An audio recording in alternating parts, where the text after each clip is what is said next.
And good morning, everyone. Welcome to the session. And I thought we should maybe start with just having a look at differential equations and try to get a bit clearer about this solution with the exponential in it.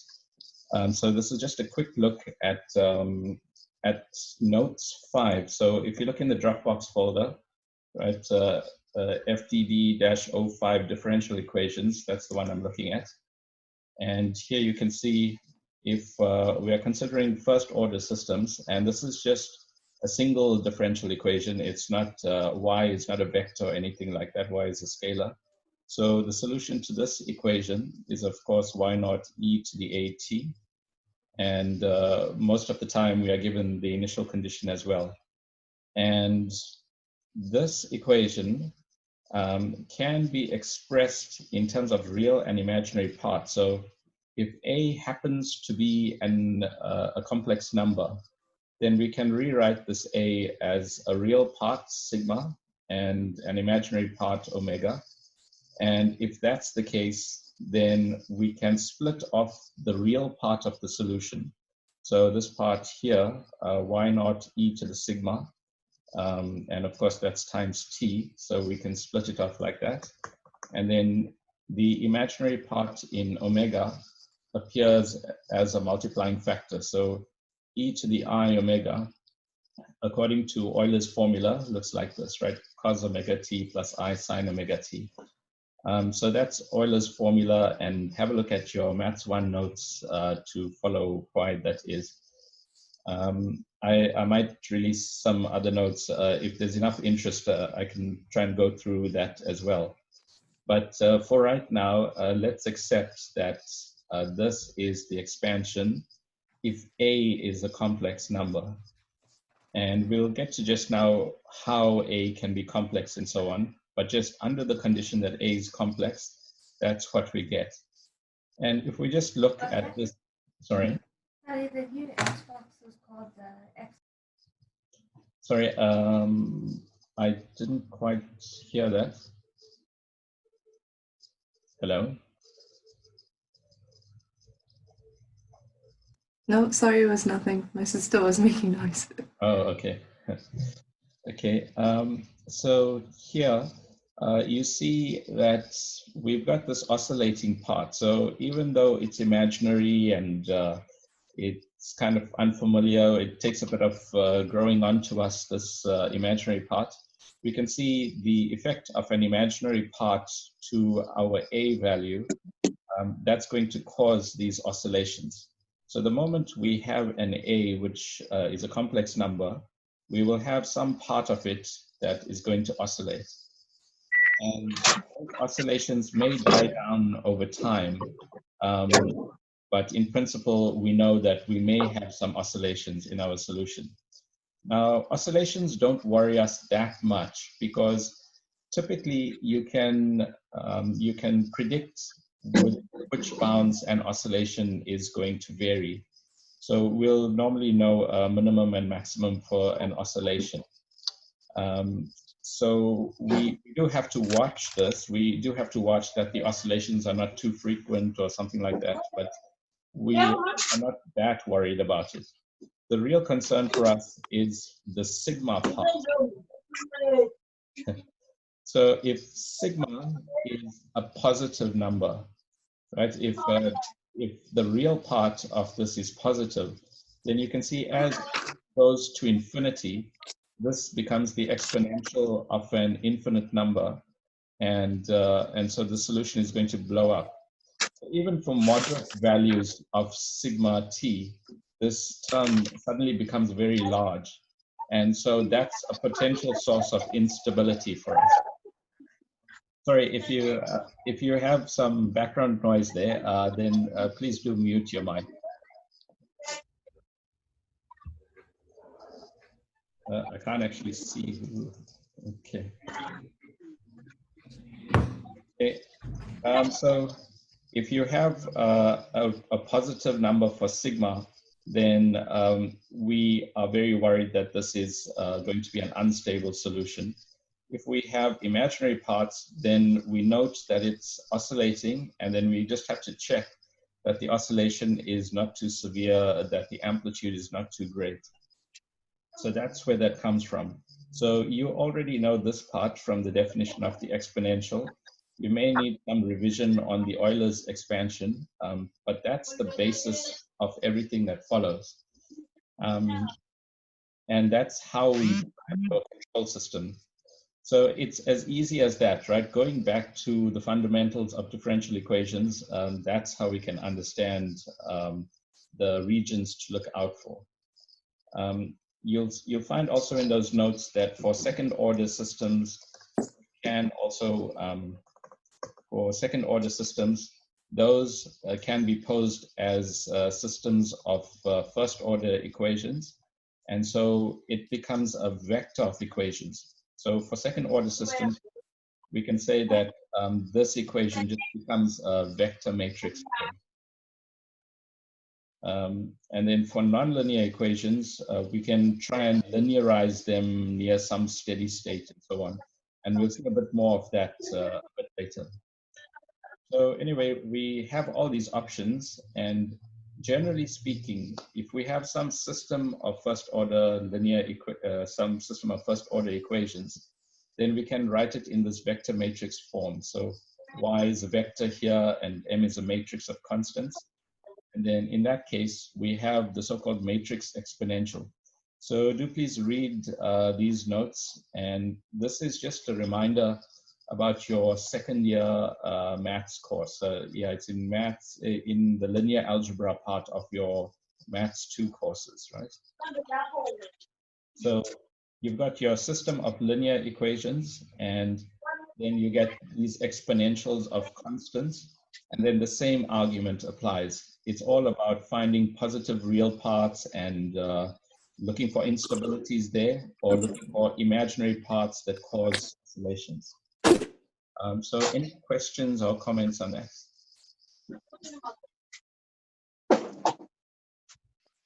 Let's see. So if you use this sort of roadmap and you understand each of these steps, then you'll actually completely understand everything needed in this section B part. 1 second. Okay, so those are just the introductory remarks there. If there are any questions on that or comments to make, please go ahead.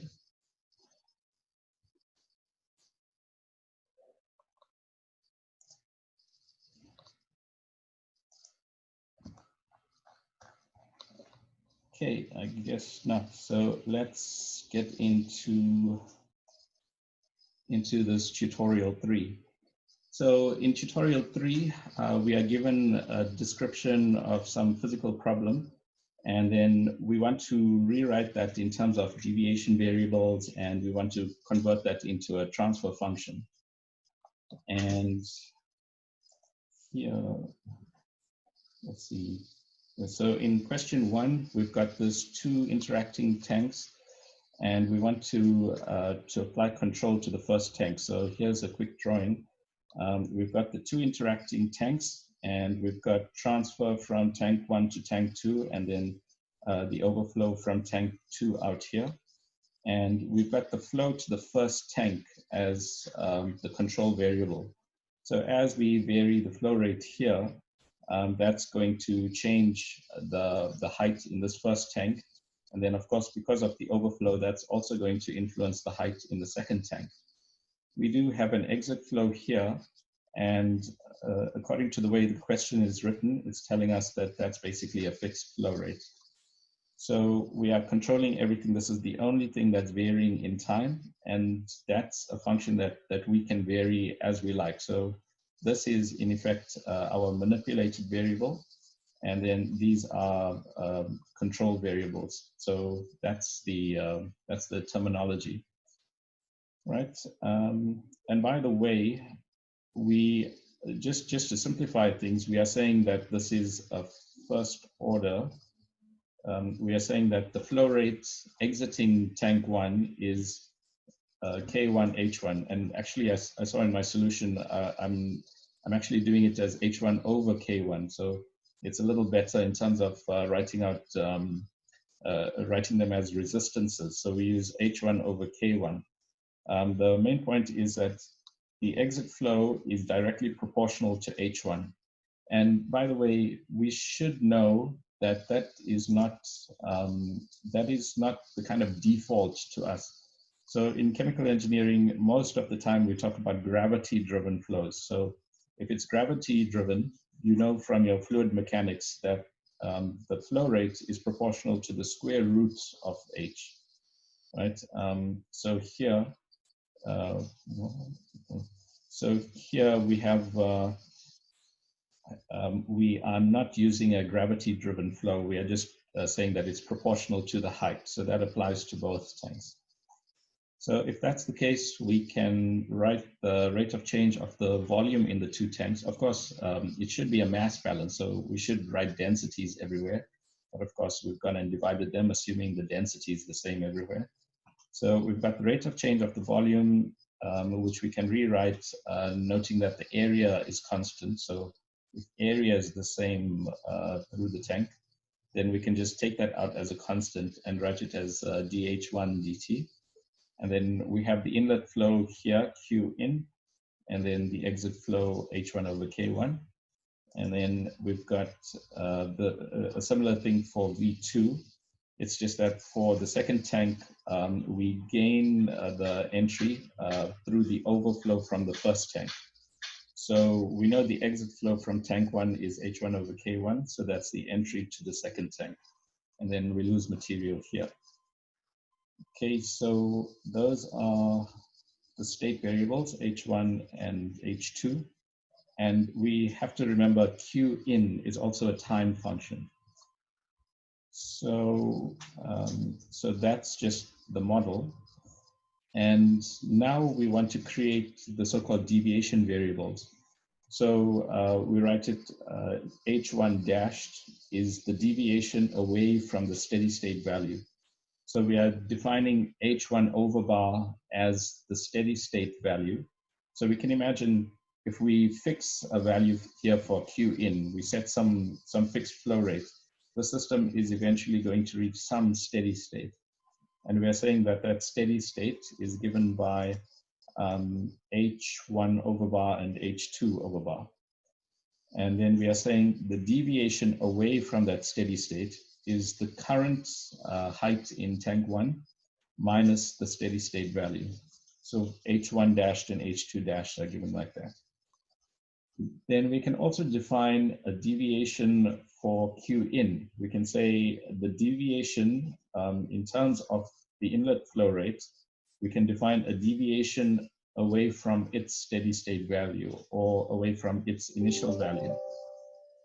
So that's just a definition, right? So that's our proposal of some new variables. And we have to look now at how those variables are going to appear in this equation. So this is what we know to be true, right? We've got these two balances, and now this is a statement of physically what happens, and we can't automatically just go and add dashes here. So we have to look at how does the deviation variable relate to this. So first off, if we've defined the deviation variable in terms of the steady states, then of course we need to find those steady states. And of course, for the first one, we can set, we can say at steady state, this is 0, the accumulation is 0. So this is, so at steady state, we said it was Q naught, Q in was Q naught, and then we have H1 over bar and K1. So we can rewrite it like this. And then in a similar way, for the second one, at steady state, these two terms will be equal. And so that's what we have there. And then if you go ahead here and look at rewriting this equation, if you look at Q1 here, we know that Q1 can be written if we use the steady state value. So if you imagine Q1 minus sorry, Q in minus Q naught, then let's see, a better way to say it is, if we rewrite this in terms of H1 dashed, we can add it here as Q in minus a Q. So let's just do it here. So we can write A1 dH sub 1 dt equals, and here well, let's just copy this equation.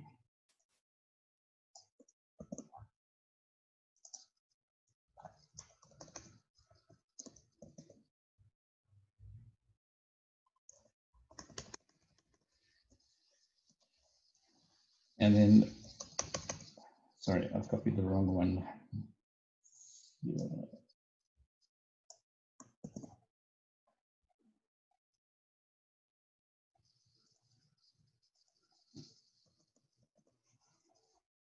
So we've got this equation, and we can rewrite this in terms of H1. We can say plus H1, oops, yeah, plus H1s,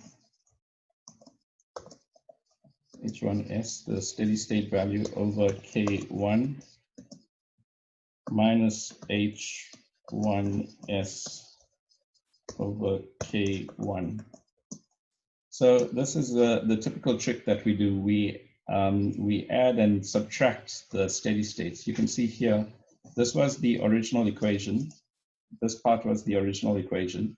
And then we've added and subtracted the same factor. So this is like adding a 0.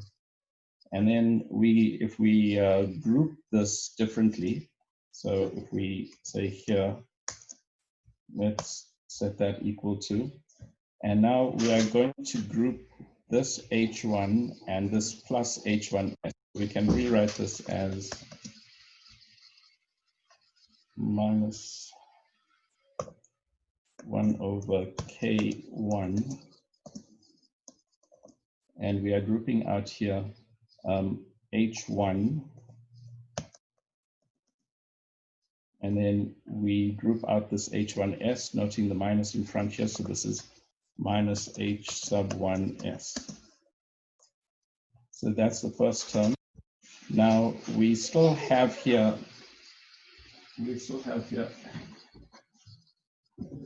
sorry about that. We still have here Q in, and then we've got this leftover term here, H1s over K1. So we can write here minus H1s over K1. And if we look at our steady state condition, we said at steady states, let's look here. At steady states, our Q in equals Q naught. And here we have H1 over bar K1. Sorry, H1 over bar over K1. And by H1 over bar, I've of course been using H1s. So we can see that this part starts to look like the steady state part, except we need to expand out for Q1 still. And then this part looks like our deviation variable, right? So for Q1, we can rewrite this as a Q, right, using our deviation variable. Q1 is the same as Q1 dashed plus Q naught. So we can write Q, I'm just going to say Q dashed plus Q naught. And then if you look at this, you've got Q naught minus H1s over K1.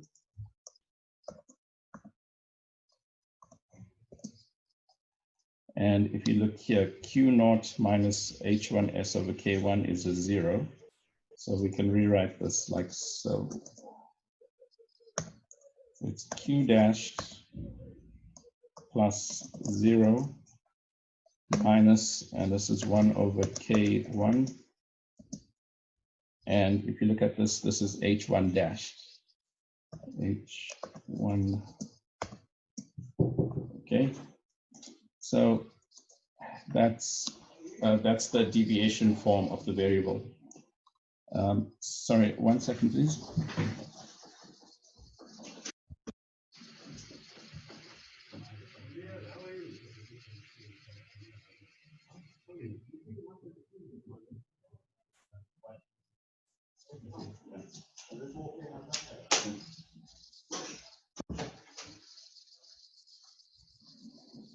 Sorry about that. So we've got that's how we basically convert our equation from our model form into deviation variables. And there are a couple of reasons for doing it, right? The reason we do this is, number one, it helps us get rid of a bunch of constants in our equation. And we get rid of constants because it helps us in terms of doing our transfer functions. So if we have constants, we'll have extra 1 over s terms. So do try and do this without using a deviation variable. So try and Laplace transform this equation as it is. The other thing is it helps us get rid of our initial value. So the initial value will be a constant, right? So here for this differential equation, the initial value for h1 is generally not 0. And we want to make a 0 in there because otherwise we get an extra term. So all this work on deviation variables, it's just about getting rid of constants, and that makes it easier to Laplace transform our function. So anyway, we've Laplace transformed this equation now, and you can see the form here. Any questions on that so far?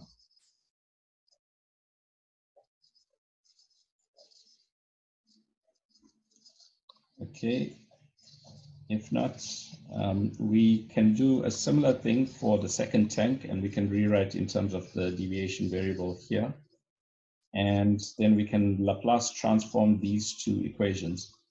And if you look at, in the notes, the table of Laplace transformations, if it's the Laplace transform of the first derivative, then that becomes s times that value. So it's s times the Laplace transform of h1, which we'll call capital H1 here. And there is normally also a plus s times the initial value of the untransformed variable. So when you Laplace transform the first derivative, you get s times the Laplace transform of that variable plus s times the Laplace, the non-Laplace transform version of the variable. Now, in this case, we have already created a deviation variable such that this is 0 at 0. So because that's zeroed out, we can neglect that term, leaving us with just this on the left-hand side. And then the other terms, we know this is an unspecified time function. We are free to choose how many or how this is going to change with time. So we just call this some function q. So we are saying whatever this time function is, there exists some Laplace transformed version of it, which we'll call capital Q here. And then we Laplace transform h1, and it looks like that. Right, so that's how we get to this point. And then for the second tank, we can do the same thing. Here, again, please do as an exercise and prove that that is true. So you can use the same approach that I've taken here to show that this is the deviation version of that same equation, of this equation. And we can then Laplace transform this, again, as a deviation variable. No initial condition, or initial condition is 0, leaving us with just s times the Laplace transform of h2. And then the constant a2 is there. Here, Laplace transform is capital H1, and then Laplace transform of H2 there. So that's what we have. Then looking at just the first equation, so taking this equation first, we can group out for H1. So if you take H1 out as a factor here, then you've got A1S first, and then you've got H1 on this side as well, which we can just take across. So taking this across and grouping out for H1, we've got the 1 over K1. And then left on the right-hand side is this Q.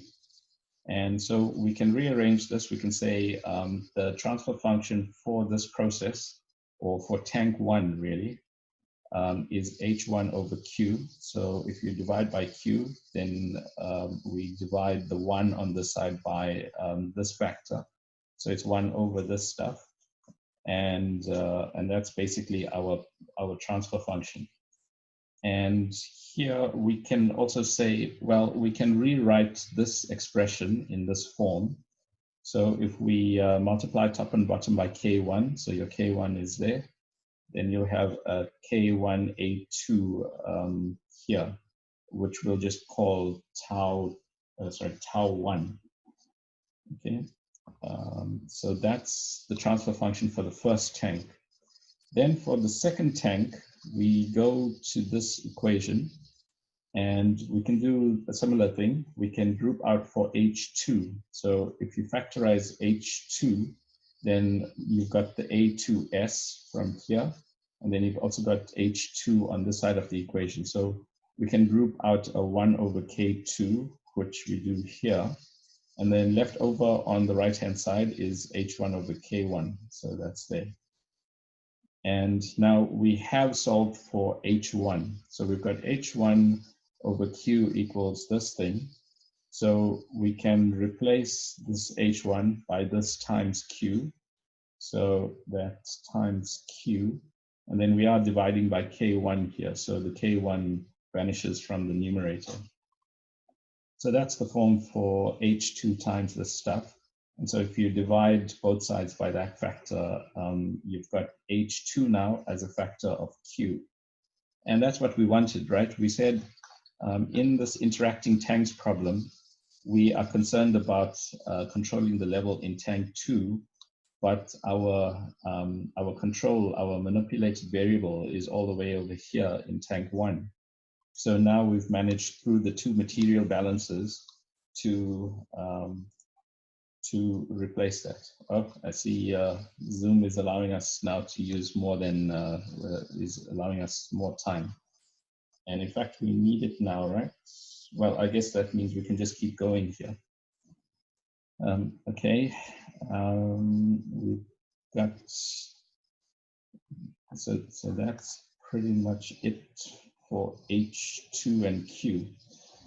Right now, the rest of the problem asks us to apply a step input and to apply a sine wave, and we need to comment on the likely result of that. And we said that the roots of this equation, right, are going to be the time constants. So generally speaking, the poles of our equation are going to be the time constants of the response. So if you go through and look at the notes, you'll find that you'll find the relationship where we talk about solving differential equations and eigenvalues and so on. So because the eigenvalues of the time domain are the same as the roots or the poles of this equation here, then all we need to do are find the poles here, and then that will tell us how the system responds. And maybe we should pause there. Does anyone want to go over that part about why the poles of this equation are the time constants of the time domain?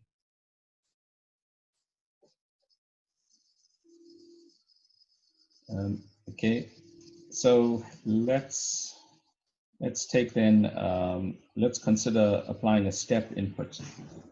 So in notes 2, the step input we said was given by this function, right? So if you want to apply a step input, that means at some time you had a specific value. So if we think about our inlet flow rate, it was some specific value, and then we suddenly changed that value to some increased number. Well, just some different number. So let's say we had some fixed we had a fixed flow rate here, and then we suddenly increased that flow rate to some other value. Right, so that's a step increase or step change in our inlet flow rate here. And if you look in notes 2, you'll find that for a step increase, you'll find for a step increase, the transfer function is the amount of the step over S. So Q equals M over S. So we can go back here to our transfer function and say, if we want to know about the step increase, we just apply the right transfer function for Q. So in this case, we are applying Q is M over S. So now the response in the Laplace domain looks like this. So now we know how this system will respond in terms of the Laplace, and we can look for the poles of this. So clearly the poles of this equation, that means the values of S at which this function is going to infinity, right? The value of S where H2 goes to infinity, you can see are going to be 0. So at S equals 0, it goes to infinity. When S equals minus 1 over tau 1, then you'll get a 0 here. So that's also when it goes to infinity. And then when S goes to minus 1 over tau 2, it also gives us a 0, and that's overall an infinity. So in other words, all the roots of the denominator are going to be our S values, are going to be our poles. And if you look in notes 2 or notes 3, I'm not sure which it is, it explains clearly why those poles are going to be the time constants of the time domain. So remember, in the real world, we have our heights in these two vessels. So the time constants, that tells us how these heights are going to change with time. Those time constants are the roots to this equation. So we've got S equals 0, and when S equals 0, the response is going to be a constant. In fact, I think let's just look at the notes so we can understand that properly.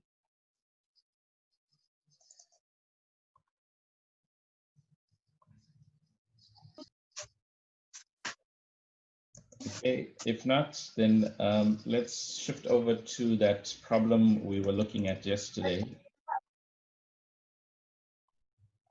And before we get into that question 2 again, just a reminder that from question 1, we said if we have a transfer function which is second order, right? So this was a transfer function.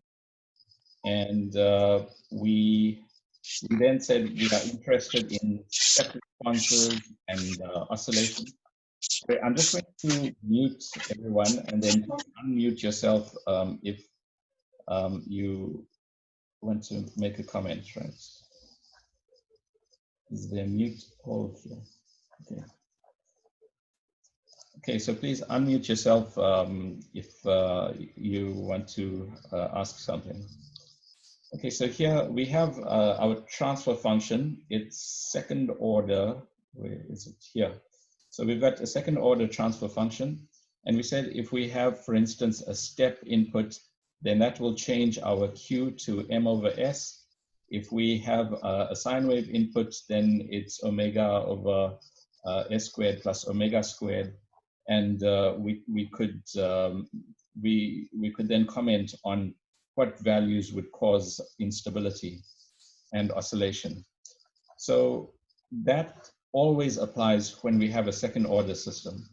And we'll see now in the example that we're looking at here, this is also a second order system, and the same comments apply there. So here we have our A goes to B and then B goes to C. Those are the two reactions with the rate constants K1 and K2. And we are asking the same questions as in question 1.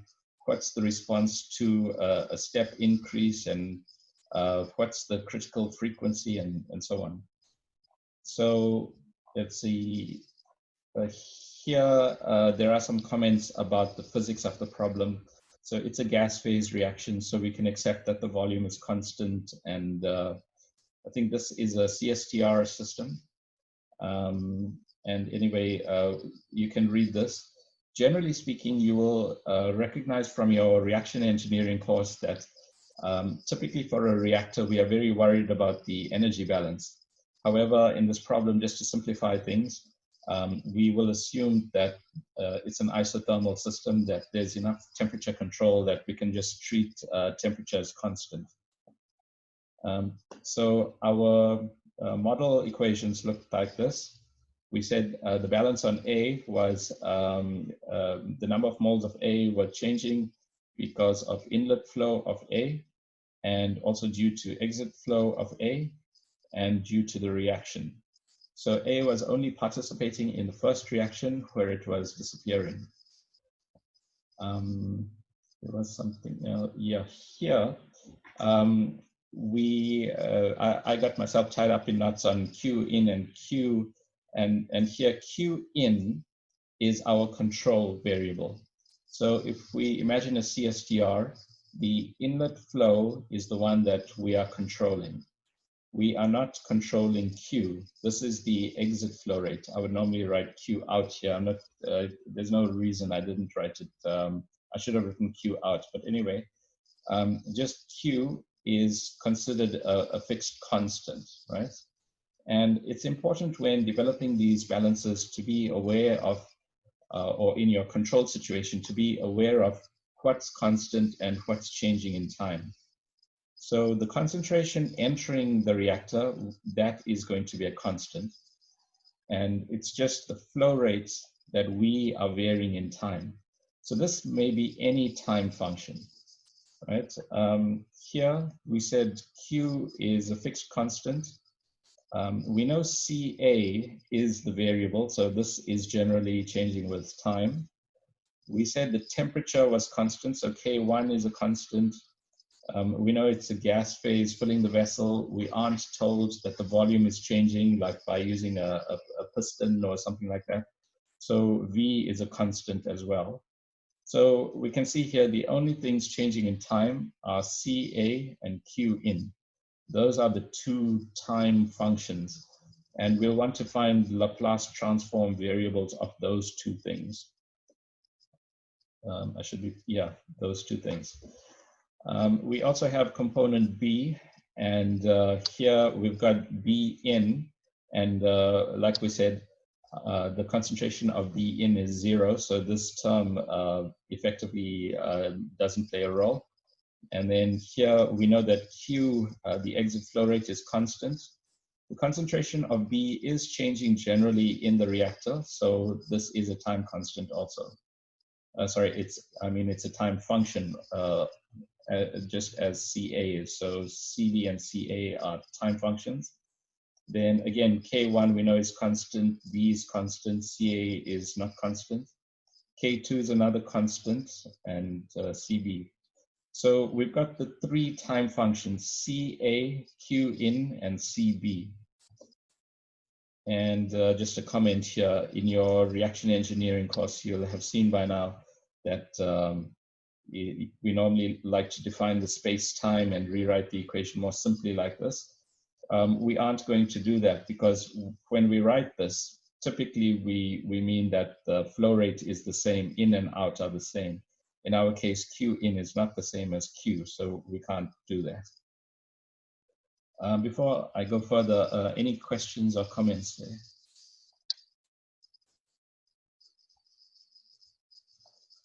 And please remember to unmute if you have a question. Right, I guess you've seen this plenty of times in the reactors. Yes, please go ahead. I wanted to ask if the volume is not changing with time. Yes. Yes, okay. That's right. The volume doesn't change with time because it's a gas phase reaction, right? So if it's in the gas phase, then your gas will fill the volume of the vessel, and your flow, your flow, even though Q in and Q out are not the same, generally speaking, that just means that your pressure in the vessel will change. Your density and your pressure in the vessel will change. So if Q in is 10 and Q is 1, then you are pressurizing the vessel. You are causing the pressure and hence the density to increase with time, but then the volume is going to stay constant. Okay, thank you. Okay. So going further, we can figure out the steady state, or we can apply steady state and say, at steady state, clearly the left-hand side is going to be 0. And then we acknowledge that at steady state, there's a specific value of CA and CB, or a specific set of values. So we specify those as CAS and CBS, as you see here.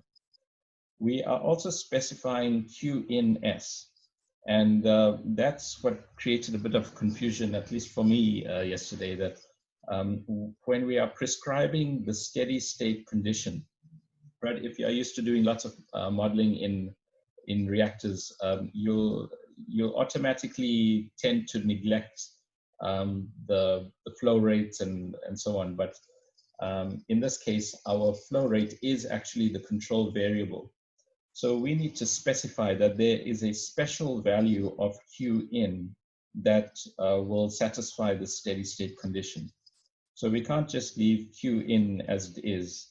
There's a specific value of Q in which applies at steady state. All right. Then moving further here, we also introduce these deviation variables as the deviation away from the steady state.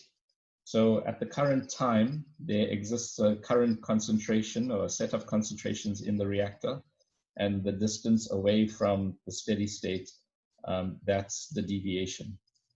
And then in terms of Q in, also currently there's some applied value. So we can think of ourselves as applying some flow rate into that reactor. And for that reactor, there exists some value Q in S at which we can reach a steady state. So the difference, or the deviation away from that steady state is given by Q in dashed here. Okay. So let's write the balance on component A. So we take the same balance that we had up here. So I'm not doing anything different. So taking the same balance here. And we first just group out the CA, right? So you've got CA in the exit flow term and in the reaction term. So we can group out the CA like that. And then we know that we would like to make deviation variables. We know we want our equation to have these deviations in them. So what we have to do then is think about what do we need to add to turn this into a deviation. So we can see from this factor here that we need to force Q in minus Q in S, right? To make a Q in dashed, we need to have this this part as well. And by the way, that's how you do these problems, right? In case you were wondering, how do you dream up what terms to add here? Well, you look at the equation as it is, and you say to yourself, but I want to work in terms of deviation variables because they help me get rid of constants and so on. So what do I need to do to turn Q in into a deviation? Well, clearly I need to subtract the steady state value. And so you subtract the steady state value here because you can see you'll be able to group it here. So you need to subtract the steady state value and multiply by the same constant, then you'll be able to get this group. But to include this term, then we have to maintain fidelity here. We have to keep this equal to, we have to have this equation still be valid. So for the equation to still be valid, then we need to add the same term here so that these, when added together, give us a 0. Right, so we add and subtract the same term, And we can see that we are going to get a group like this, which will give us that deviation variable. In a similar way, we know that CA is also a time function, and we want to write that as a deviation variable, so that's CAS there. So where we see the CA, we are going to put in a minus CAS, and then we also have to add CAS just to keep this an equation, right? To make it the same equation. And then we need to multiply by this stuff here. Right, then when we do that, as we said, we can group these two together nicely like that. And then if you look back here, we've done all this so we can make this group CA minus CAS, and then that same factor applies, right? And then the leftover stuff goes here. So we had to add this term just to keep this equation valid, and we had to add the CAS to keep it valid. Right, and there's a minus out here, so it's minus CAS, and then times the same thing here. So have a look and confirm that these are the same equation, right? So it's the same equation, and then we can see Q dashed appearing here. We can see this is the steady state condition. So up here, we had said at steady state, this equals 0. And then let's just make sure here we've got Q in S and Q and CAS here. So Q in S and Q and then CAS. So it's slightly differently factored, but it's the same as this part here. So we can say that term is just a 0. So this is all just a 0. And then looking here, we can see we've got CA minus CAS, which is CA dashed. So we get to this deviation version of the equation then. Any questions there? So I wanted to ask, can we just substitute instead of CA in the balance? Can we substitute CA dash minus CAS? Is it not the same as? You'll be taking a big chance there, right? In fact, if you want to propose that you can do something like that, you need to rigorously prove that. And Okay. and we actually do that in the same tutorial. So I'm hoping in this session to get to that point, because I think it's question 4 or something. We'll have a look just now, but we do try and prove that you can do something like that. But you never try and form those kinds of easy rules. That's a recipe for disaster, right? And Okay. yeah, this is also speaking from experience. So I've tried to do things like that myself, and it always blew up in my face if I didn't carefully work through and show that, yes, this is how. So you can't generally do that. And in fact, if you look at this equation, let's see here, this particular equation does work out to that. But if you had another constant here, let's just say you had an equation with a constant like this, you would find that when you do this, that constant actually disappears here. So there are changes that happen to the equation, and that's why we need to do this very carefully. Okay. I think one of the other examples has that. I'll try and point it out when that comes up. Okay. Okay. Okay. So now let's look at the left-hand side here. If we write the ddt of CA dashed, right? So just going back to this definition, if we just write ddt of that, then it's ddt of CA minus CAS. And of course, that being steady state is a time constant. So the derivative of this part is a 0. So it leaves us just with this part, right? dCA dt. So that tells us we can replace this dCA dt by dCA dash dt. And so our equation looks like this now. So that's the deviation version of the equation. And in this case, the advantage is that the initial condition, right? Generally speaking, in the reactor, we will have some non-zero value for Ca, or I should say, it possibly could have been non-zero. But now that we are working in terms of deviation variables, if the initial condition was the steady state, so if we started from a steady state, then this would be a zero. Ca dashed would be an initial zero. So we have a version of the equation which we know is starting from a zero. And that helps us because when we Laplace transform it, when you Laplace transform the derivative, there's normally the additional term here. Let's see if I can find it quickly.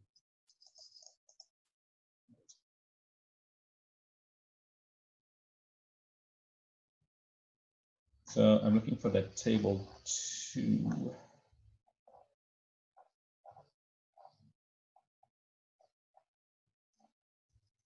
Or let's just look here. See, the Laplace transform of a first order derivative looks like this, right? It's going to be s times the transfer function minus the value of the function, minus the initial value of the function. And so we don't want to have that additional term. So because we know the initial value is 0, we can just write this term on the left-hand side, right? So it's just Vs, and we use capital Ca for the transfer function. And then going further here, we know that Q dashed is also a time function. So there will exist some Laplace transform version of that as well. And then we've got Ca dashed, and we've said capital Ca is the Laplace version of that. And then we think of this as a constant. So we just multiply it as a constant of that. Right, once more, Q is the exit flow rate, so that's a constant.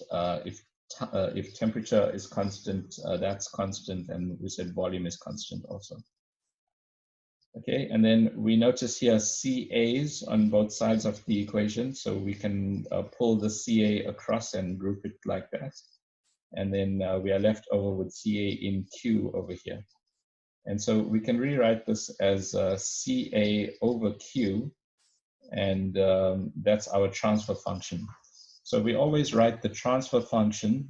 So this is G, the transfer function of the process. We write that as the output function divided by the input function. And so CA over Q equals CA in over the stuff, right? So that's there. And we can notice here that this generally has the form that there's some constant in the numerator, and then we've got some constant here, so that's our B, the stuff, and then C is the V over here. So generally speaking, that's the form we've got. Any questions or comments there? Okay, so that's what we have for component A. For component B, we go back to our original equation. So this was our model balance.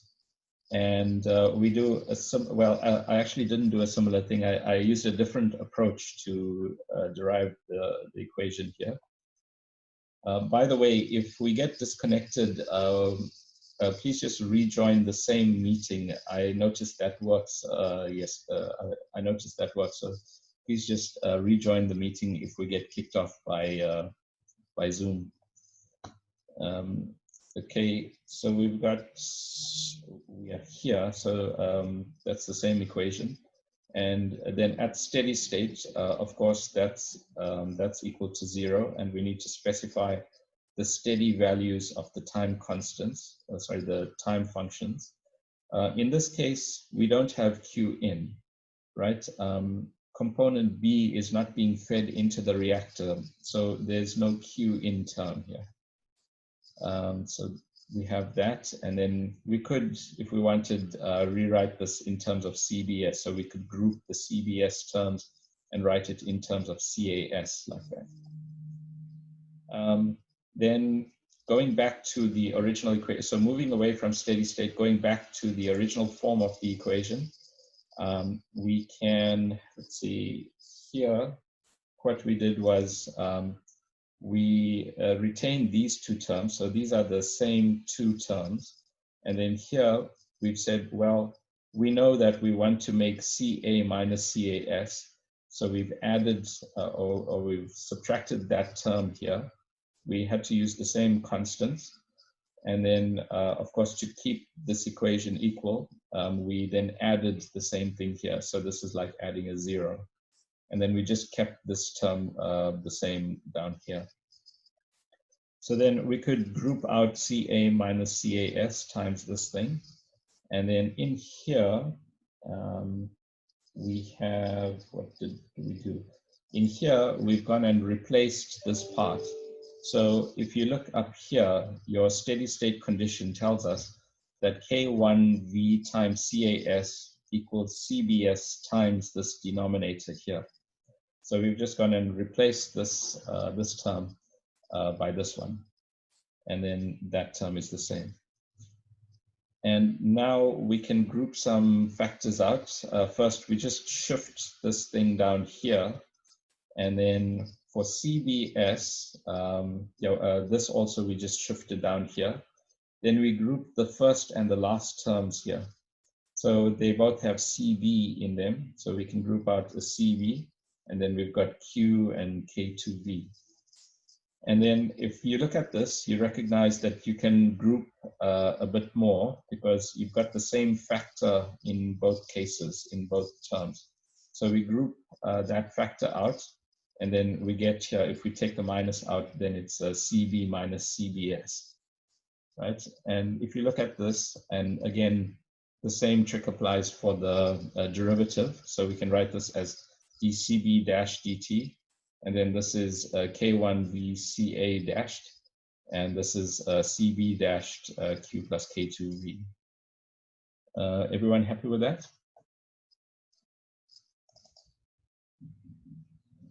Okay, so we can Laplace transform this. Again, S times capital CB, and this is a capital CA, and that's a capital CB. And then we can group out the CBs. We've got CBs on both sides. And just be careful, this is not CBS like CB steady state. This is CB times S. That's why you'll see me use the dots now and then. Right, so that's CB, and then we group out a VS. And then we can take the CB across here and add a Q plus K2V. And then that term stays there. And so we can write this, well, we can replace for CA from the first equation. So back here where we did this other work and we found CAS, we can just replace this CA here with what we found. So that's what we have there. And then we can write the transfer function for component B like this. So again, we take the output function divided by the input function, and we get that form. And you can see here, this is again a second order equation. It can be written nicely in this form. There's a constant here divided by constant S plus C times constant S plus another constant. So everything we said before about if you apply a step function, it doesn't oscillate and it doesn't go unstable. If you apply a sine wave out and so on. Okay. Any questions or comments there?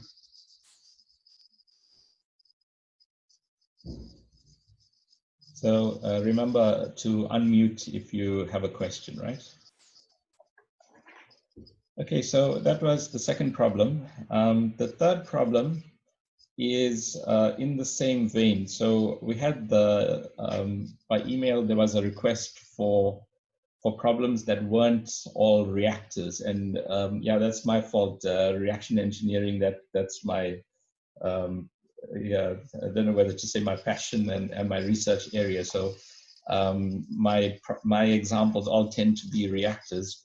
So here, I did a heat transfer problem, which is actually just a reactors problem in design, in disguise. Yeah, so that's a heat transfer problem. So that's question 3. And so you can read through that and let me know if you want to go through that in detail. And then question 5 is a little bit of a different problem. So we looked at modeling the COVID infection and implementing as our control variable social distancing. So those two are where I'm straying a little bit away from reaction engineering. Although in a way, this one is also a reactors problem in disguise, because if you look at the way I'm modeling the infection and the death rates and all that, those are listed as just reactions also. So I'll think some more. I'll try and come up with something radically different from reactors. I'm hoping what you are seeing is a pattern. And in fact, your question earlier, can't we just replace these variables with the dash version and be done with it? Right? Question 4 is an attempt to answer that question. So in question 4, it's stated formally we want to generalize our transfer function development. Means, well, we can see a kind of pattern here. Can't we generalize this and can't we write this as just can't we say something general so we don't have to do all these steps all the time? And to answer a question like this, this is a little bit how we do it in research, right? We try to generalize the problem. And if we look at all the problems we've worked through, they all have this form. So our linear equations could all be rewritten like this, that we have some variable and we have a constant times that variable. So that's the definition of linear, really. And then we have some other constant times the control variable. And there may or may not be another constant here. And in fact, like I mentioned earlier, this is where we'll see that constant does vanish. So anyway, generally all the problems, well, problems 1 to 4, problem 5 you'll find is actually nonlinear. But anyway, the earlier, all the problems we talked about, including the heat transfer problem, those were all linear and of this form. So we are saying, can we just generally work out a way to deal with this instead of working through all the details every time? So to begin with, we can, of course, find the steady state. So steady state will be when the accumulation is 0. And we need to specify the steady state versions of these variables. So y, s, and u, s. A, b, and c being constants, we don't need to do anything to those. And then we introduce the deviation variables, y dashed and u dashed in the usual way. So the current time value minus the steady state values. And so if we look at our function, we can write that's the original form of the equation. And we know we want to make y minus ys. So we know we need to introduce minus ays here. And then to keep it equal, we need to add ays. So this is like adding a 0. And then we know for b dot u, we want to make b dot u minus us. So we have to introduce a minus b dot us. And then to keep it equal, we need to add b dot us as well. And then we've got that constant left over here, right? And then if we group out y and ys, we have that part. And then if we group out u and us, then it's this term and this term. So all those 4 become these ones here. And then the leftover stuff is here. So you've got the ays here, bus, and the plus c. And of course, then we've got ay dashed plus bu dashed plus, and then the steady state condition told us that this arrangement is a 0. So that's 0 there.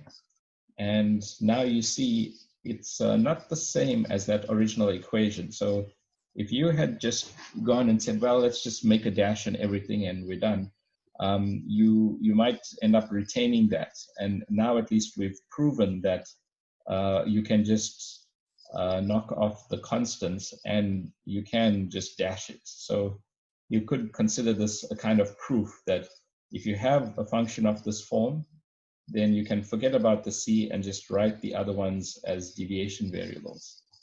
Right, so that's how we do it in research. We notice a problem, and then we just we try and generalize it, and then we know all problems of that class are solved.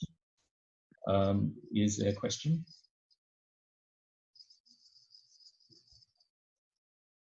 Okay, so we've got the deviation version on this side, and we know that the derivative of the deviation variable is the same as the derivative of the original variable, and so we can rewrite it like this.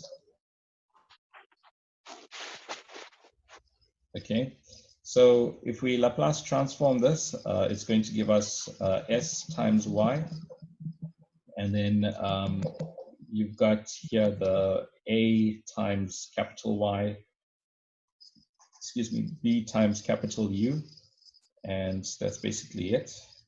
And then you can group the y terms together, so it's s minus a, leaving us on the right-hand side with bu. And then we the process transfer function is ys over us, which is b over s minus a. So we can say, generally speaking, for any first order process, we are going to get a transfer function that looks like this. Any questions or comments there? Okay. Then if you read a bit further in this question, it says, what's the condition for us to use this? This is nice and easy. It gives us a nice, easy way to kind of transfer function. What if it's a nonlinear process?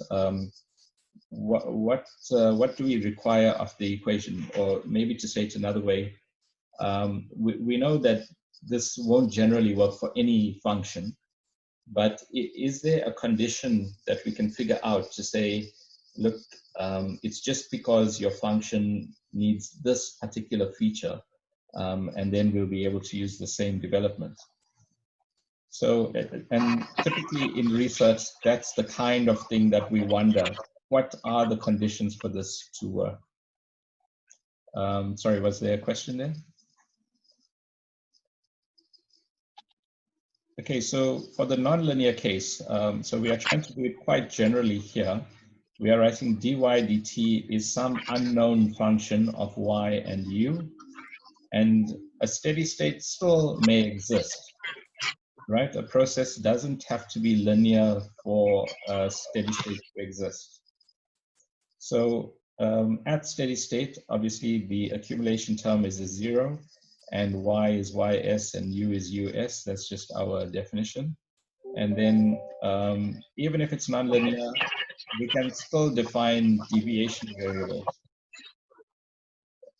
Okay, so we define our deviation variables y dashed in the usual way.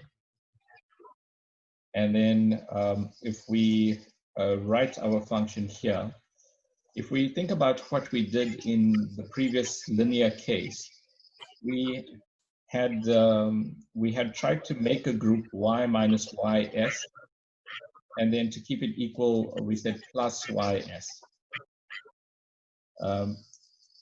So sorry, I'm just going to try and mute the background noise.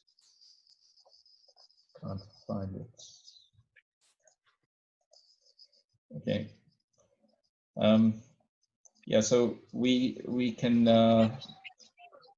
separate it like this, right? So we are subtracting ys and adding ys and subtracting us and adding us, and we know that we can make this work if we can find a form that says this function is equal to this plus this, right? If you look at what we learned in the linear case, we were able to find a form of the equation with the deviation part, and we had plus the steady state part. So if we can find a function that gives us this, then we are able to use the same trick that we used in the linear case, right? And so we can do the rest of it. In other words, this is the requirement for us to be able to use the same method And so that answers the question. If our nonlinear function is nonlinear in the way that we could separate it like this, then the same method applies. Okay.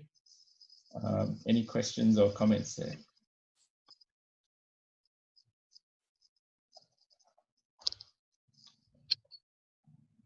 Okay, if not, then look at question 5 next.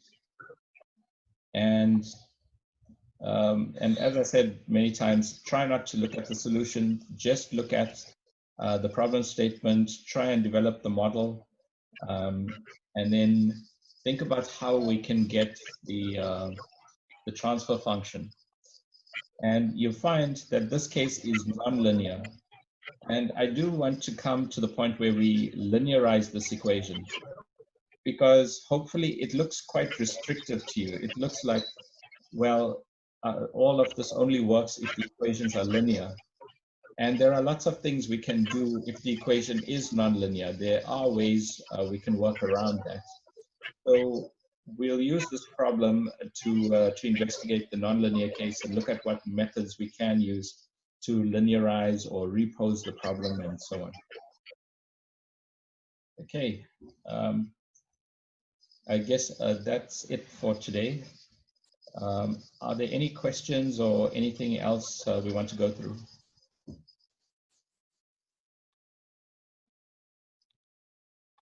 So the next one we look at is tutorial 5. Tutorial 4, I guess. So in tutorial 4, we are looking at implementing control. So the difference between what we are doing here and tutorial 5 is in the problems we are looking at now, we are regarding u as some unspecified time function. Sorry, 1 second. The feedback is pretty bad.